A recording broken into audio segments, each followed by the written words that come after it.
Ahoy hoy, he's Straw, I'm Parker, and together we are the Battle Hammer. Doodle-doo. Today on the Battle Hammer, I will be discussing Dystopian Wars. We have the rules, we have, importantly, the thing I'm going to be talking about in this particular video is the cards. The Victory and Valour cards.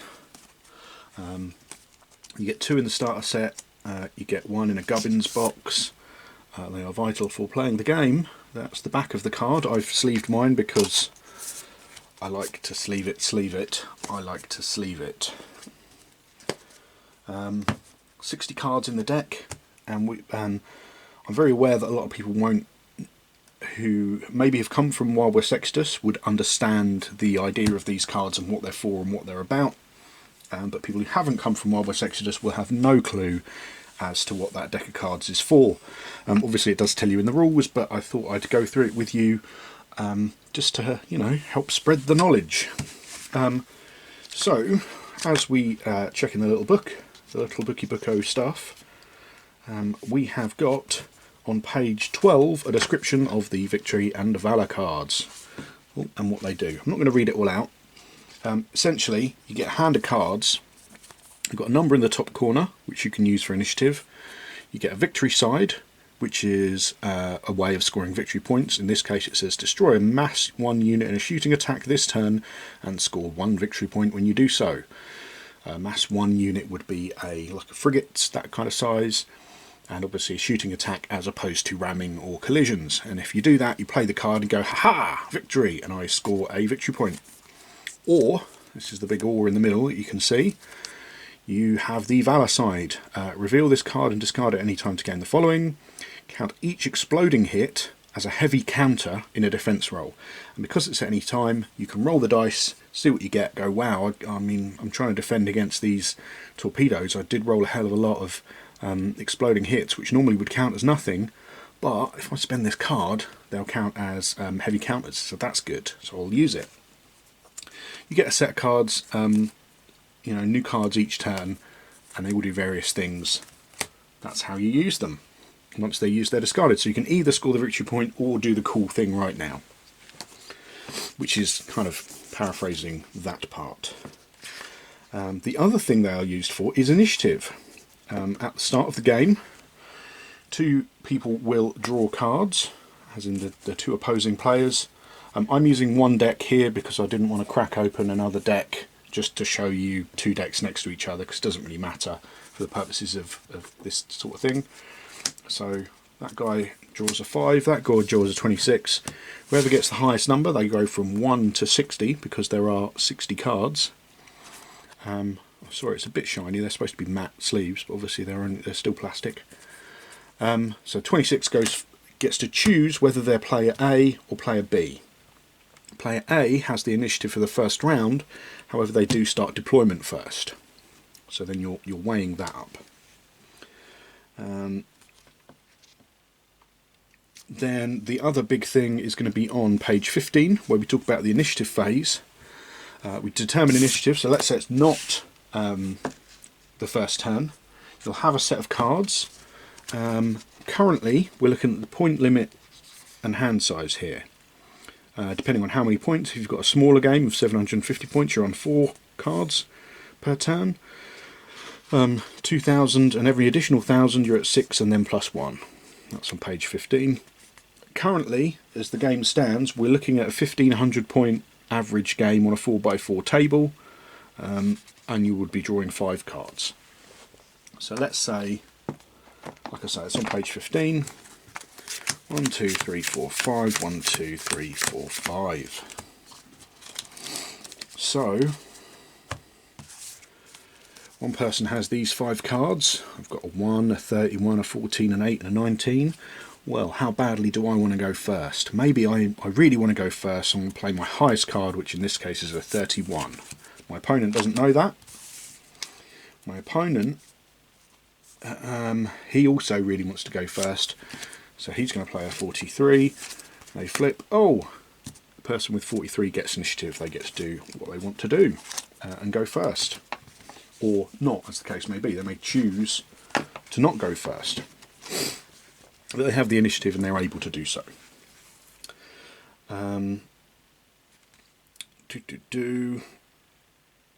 You can choose not to play a card, but you have to announce it before the cards are revealed. So if I played a card and then my opponent said, you know what, I'm not going to play a card, I could decide to carry on playing that at 31. Actually, well, I know he's not going to play a card now, so actually I'm going to play my lowest one just because I don't really need the Victory or Valour condition on it, and then I can basically get rid of it and I still get to go first. Failing that, if they both don't play cards or it's a tie, then play moves to whoever didn't have initiative last turn. You can also hold your nerve. This is the top of page 16.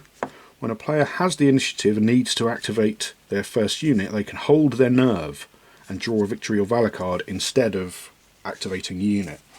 So in this case where this person played their 43, my opponent played the 43, they get to go first. They discard that card and they go, actually, I don't really care if you go first. I've only got 4 cards and you've got 4 cards, so actually I'm going to draw another card, which is nice. Then I've got an extra card to play in the turn, but you get to go first. Another little nice decision making process thing. The last little bit we've got is the maintenance phase. As the turn goes on, you might use some cards. They might use a card or two. Get rid of that. You've spent these cards. You've got these cards in your hand at the end of the turn. Oh, well, actually, I don't think I'm going to be able to do that thing, and I don't really need that. I don't care about that. I don't want that. I'm going to discard them, bin them all, and draw a fresh new set of cards at the start of the turn. And that is basically, obviously there's the rulebook, page 27 was the maintenance stuff, but that's basically how Victory and Valour cards work. Now, that's the basics of how they work. If you've been playing Wild Exodus, you know this. It's the same as the Guts and Glory. If you don't, then don't play Wild Exodus, and hopefully now I've taught you a little bit about the Victory and Valour deck. Some people will say, oh, but it adds a bit of randomness into the game because, you know, you don't know what cards you're going to get. Yep, I agree. Also, dice are a thing. So, you know, randomness from that as well. Coming from a background of Wild West Exodus, where we use a very similar deck of cards to this, I think it adds a lot of positive unpredictability to the game, as in you can't just read the table and say, well, this is going to happen this turn, that's going to happen next turn, because you don't know if your opponent, maybe your opponent wants to get into a certain position to score a victory point. Maybe they're going to focus fire on a different target because they can score victory points, and you think, oh, you know, I've used this target as a shielding target, but actually they're still going to shoot at this target anyway because they want the victory points. Maybe you go in for a big attack thinking you've done really well, but your opponent gets to re-roll all the dice. So that's, you know, that's a thing. I haven't played it, obviously no one's had a chance to play Dystopian Wars a huge amount in this new edition, but I think this is a cracking addition to the game, to any game almost. Depending on what you want, obviously, some people may not enjoy this mechanism, but I think I'm really going to, because I come from a place of liking it in another game. So that's kind of the basics of it, but I wanted to go into a little bit more depth. I had thought about creating an Excel spreadsheet with all of the results on the cards and the probabilities of getting each one, and then I realised I couldn't be bothered. Essentially, the thing you need to be aware of is you've got a deck of 60 cards. There are 5 turns in a game. Assuming you're going to be drawing fresh cards each turn, that's 25 cards, plus the odd 1 or 2 from holding your nerve, plus the initiative at the start. Let's say about 30, so about half the deck. You should be, in theory, drawing between about a quarter and a half, roughly a third-ish, of your deck of cards. So that means the other half you will never see. Is that a bad thing? Not necessarily. Unless there are special rules on boats that we don't know yet. But I have some scribbled conspiracy theory notes about how many of each card there are. So, for example, I have kind of implied in the past that the higher value ones are better cards, so that way you determine, oh, I've got a 60, that's really good, but it's high initiative, but it's also worth more points. That's kind of the case. There are a few, especially from 55 to 60, you score 2 victory points for them instead of 1. There's ones if you destroy a mass 2-1 in a shooting, or destroy a mass 2 in an assault, and you can score 2 victory points, but they are between the numbers of 55 and 60, so they are very high numbers, so you will be wanting to be using them for initiative. Also you can score 2 victory points. Also in the high numbers we have, checking my conspiracy notes,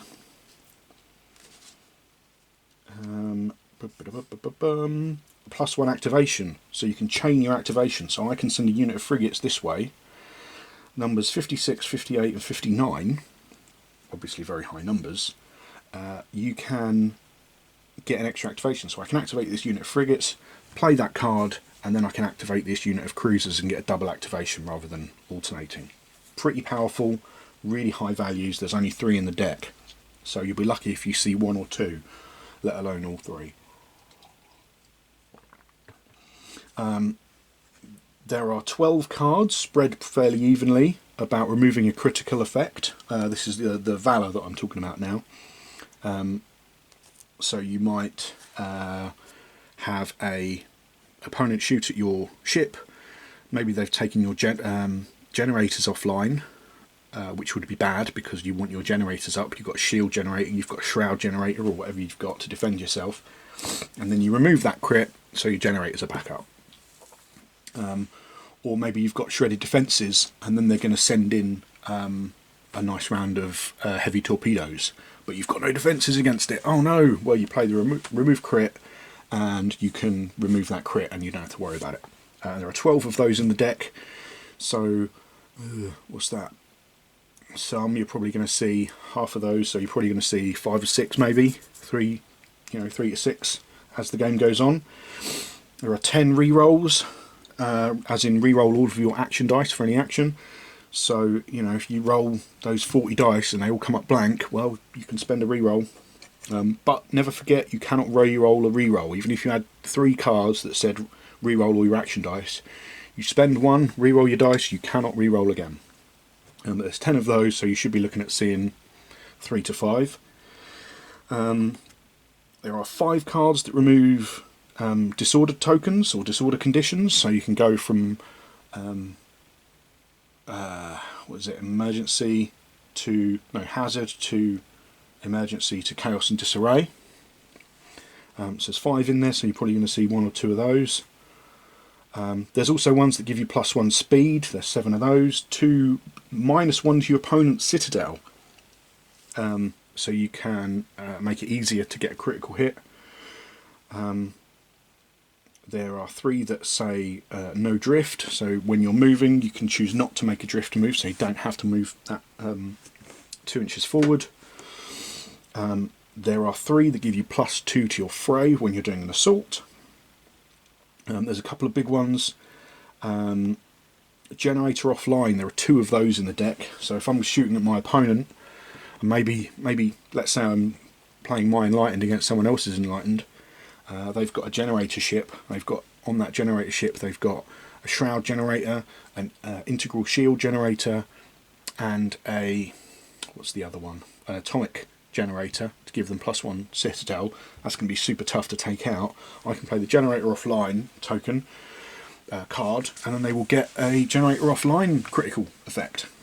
But then they may have a remove crit, so then they can play that to counter your card. So there's a lot of play there. The other one is you can remove damage, 1 point of damage from a battle ready model, of which there are 6 fairly evenly spread throughout the deck, so you're probably going to see 1 or 2 of those. So Oh, and there's not 8+1 speed cards. I'm not going to tell you the numbers of them. They're all, generally speaking, they're all fairly well spread around the deck. On the flip side, and I don't have the data for matching Victory and Valour,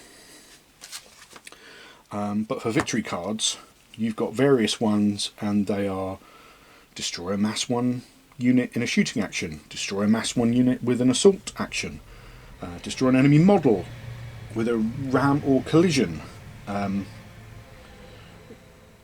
every 2 points of damage with assault or SRS token. Also get mass 1, 2 or 3 in your opponent in an enemy deployment zone, and they're all fairly well spread out, so you're never quite sure what you're going to be able to do.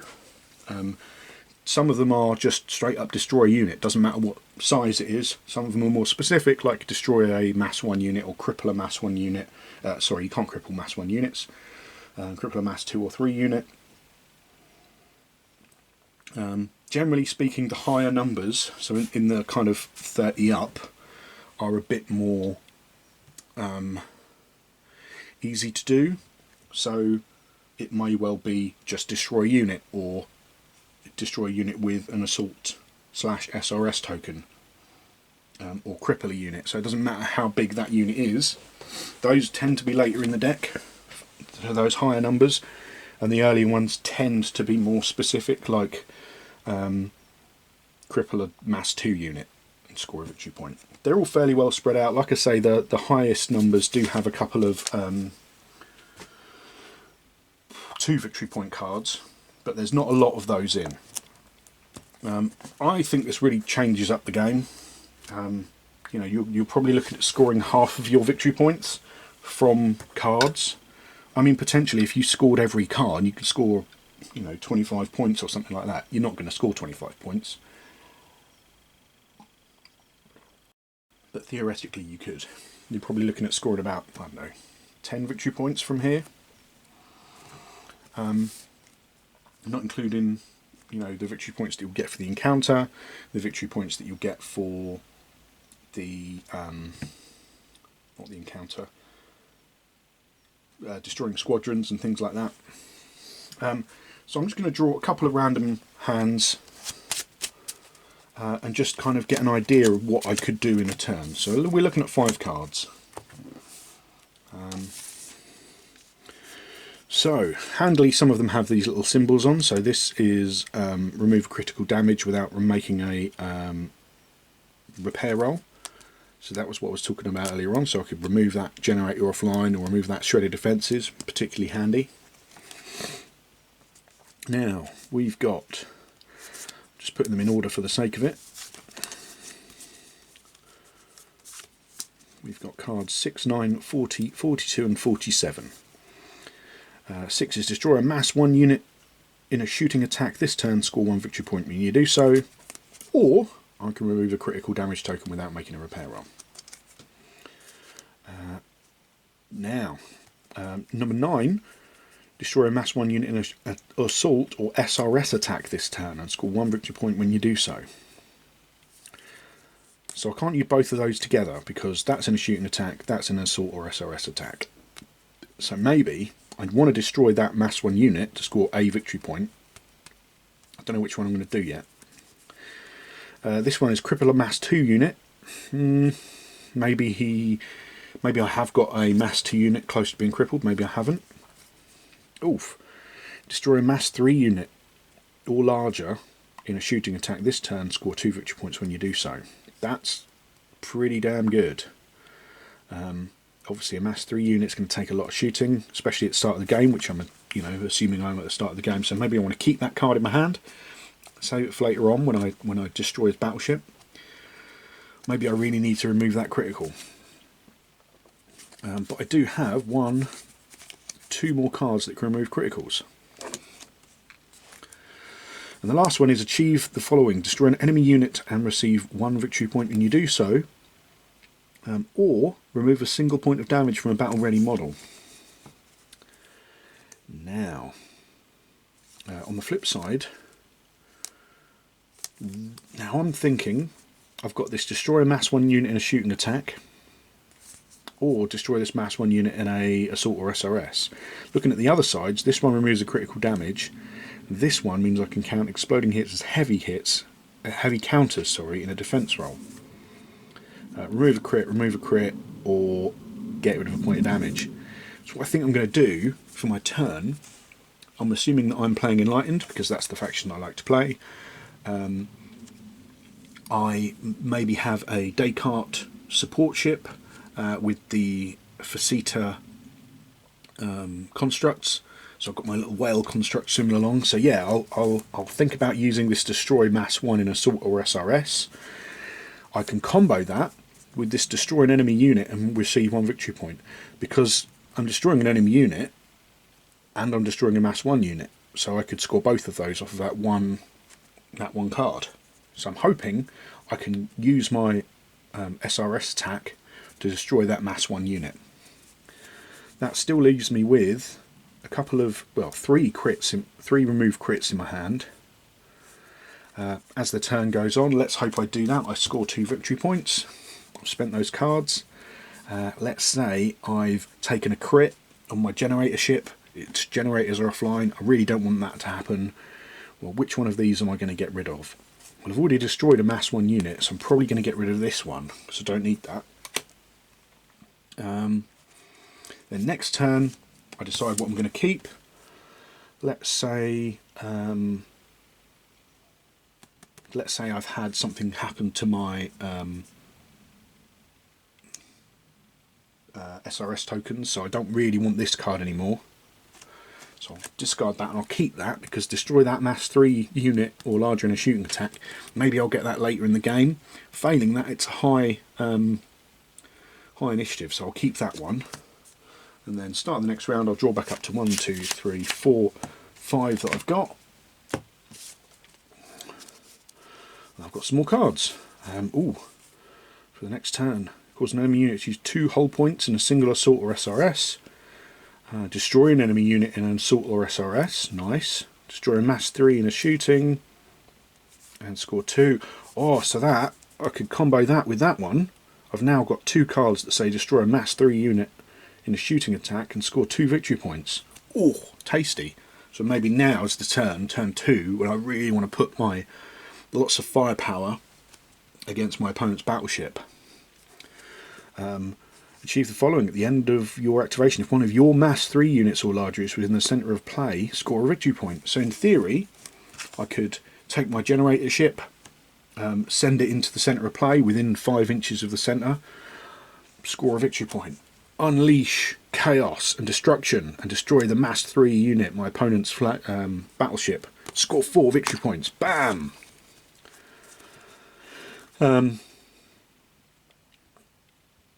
And then I could also, in theory, combo these two. Cause an enemy unit to lose 2 hull points in a single assault or SRS. And if I destroy that unit as well, score another victory point. But then I haven't used the Valour. Removing crits, counting exploding hits as defences. I mean, that would have given me an extra activation, so I could have, done a little 1-2 punch. So I hope that's helped some people. Yes, it was a little bit stream of consciousness. Yes, I was blowing on a little bit. If you've got any questions, leave them in the comments down below. I haven't worked out the exact percentages or anything like that. I don't know from my notes which top goes with which bottom and which numbers they are. I was going to do a spreadsheet, but I couldn't be bothered. I thought it'd be more interesting to play the game and find out as I go. But that's the Victory and Valour deck. Again, that's the back if you want to see it. Don't forget to sleeve your cards, because, why not? And that's that, really. Hope that helped. Hope that kind of made you kind of get a bit more about what the Victory and Valour cards are all about. I don't know kind of the percentage that you should be playing as Victory compared to the percentage you should be playing as Valour. Really, that's going to be up to you. Maybe you really want to try and achieve something on the table, or maybe you want to keep those cards back and try and score victory points. That has always been the fun, using a very similar deck of cards in Wild West Exodus. Is like, do I want to save them up and use those things, or do I want to spend them? Could they determine a certain amount of list building? I mean, if you don't have any Mass 1 ships, they can't destroy a Mass 1 ship off you. That's potentially an option, but it's part of the fun, right? Decisions. Well, I hope that helped. Leave some comments in the comments down below if it did help you, or if you want more of an in-depth discussion about it. I hope that made some sense. Again, the pages you really want to look at are page 12, page 13 and 15, and then lastly page 27, just for the little maintenance thing, but mostly page 12. Hope that helped. We've got various different ways you can help the channel in our Patreon link, and all things like that in the comments down below, in the doobly-doo down below. But most importantly, don't forget to like and subscribe if you liked it. Want to subscribe if you don't like it and don't want to subscribe. You don't have to like and subscribe, but we would like it if you liked and subscribed. And until next time, stay hammered.